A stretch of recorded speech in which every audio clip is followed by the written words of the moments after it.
YouTube, what it do? It's your boy TWV checking in for episode 16 of 40 years of Wrestlemania with TWV.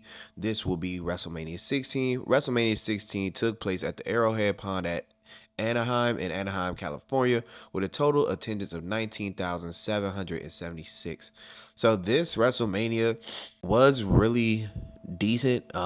It's three matches that definitely stand out. Definitely are recommended matches, must-watch matches, like all of the above. I think it was maybe 9 matches on there, so the other like 5, 6 were kind of trash. So kind of like, hey, skip over these, but go to these 3 specific matches. But with that being said, let's get into those matches. So the very first match was Edge and Christian versus the Dudley Boys versus the Hardy Boys in a triangle ladder match for the WWF Tag Team Championships. And oh my, like, this is one of the few WrestleMania matches I've seen beforehand. When I was younger, I have a VHS called TLC. So they showcase like the Hardy Boys, Edge and Christian, and the Dudley Boys, like just making TLC matches what they are today. So I definitely had seen this like when I was maybe like 8 or 9. So seeing this again as an adult, it definitely brought back that nostalgia. As a child, like I remember the ending vividly. Like they flipped Matt Hardy off of they put a table on top of the ladder, so it was like a platform. So it was Edge on one side, Christian on one side, Matt Hardy was in the middle. They was like, get your ass out of here. And they flipped him over. He went crashing through a table that was right below it. And Edge and Christian ended up being the WWF Tag Team Champions. It was maybe like 24 minutes, but it was one of the best ladder matches of all time. It's definitely up there. One day I'm going to go through and watch all of like the ladder matches in WWE history and probably rank them, because ladder matches are definitely one of the best match stipulations. Like I said before in the previous video, not to get long-winded, Shawn Michaels and Razor Ramon were the first 2 ladder matches and wrestling matches I ever seen as a kid. So ladder matches definitely have a special place in my heart. Like that's what got me into professional wrestling as a whole. But with that being said, let's get to the next match. So the next match was a 2-fall triple threat match for the WWF Intercontinental Championship and the WWF European Championship. So this was an interesting thing because I'd never seen a double triple threat match before. I think this was the first time and last time they ever did something like this.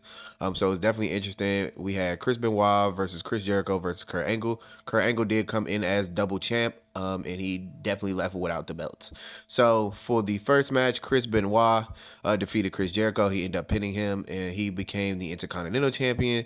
And then in the second match, Chris Jericho pinned Chris Benoit and became the European champion. So Kurt Angle did not get pinned in either match. So technically, he never lost type of thing. But I loved everything about it. It was great graps. I want to say this match, it was maybe 18 to 20 minutes. I may be wrong. But it was some elite graps in there. Chris Benoit definitely has a stain on his career / legacy because of the extremely unfortunate things he did. We're not going to get into that. If you know, you know. But inside that square circle, man, Chris Benoit was a animal, and he was definitely going up against some other animals that was like pre-prime Chris Jericho, because Chris Jericho kind of hit his prime, I want to say 2005 to 2010. This was definitely pre-prime Kurt Angle as well, because Kurt Angle had 2 primes. So he had a WWE / WWF prime, and then he had a super prime in TNA when he was peak Angle.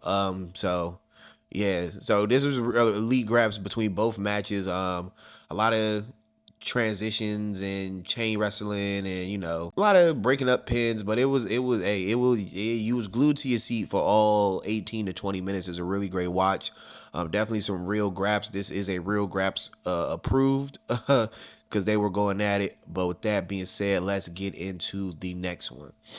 So the final match that I did like was a fatal 4-way elimination match for the WWF Championship. So this had Triple H versus The Rock versus Mick Foley versus The Big Show. So this was labeled a McMahon in every corner because every wrestler that was in the match had McMahon sponsoring them. So Triple H was the champ, so Stephanie McMahon was backing him. The Rock was backed by Mr. McMahon. Mick Foley was backed by Linda McMahon, and Big Show was backed by Shane McMahon. So Big Show got eliminated first in like the first 5 minutes because of course he was the biggest competitor. So they ganged up on him, got him out of there. And then from there we had a triple threat all out brawl basically, like between The Rock, Triple H, and Mick Foley. And then it came down to the end. Basically, Mick Foley got eliminated maybe 2 or 3 minutes before the match was over. He got hit upside the head a couple times with some steel chairs, and he was out of there. And then it went down to just The Rock and Triple H for maybe 3-4 minutes.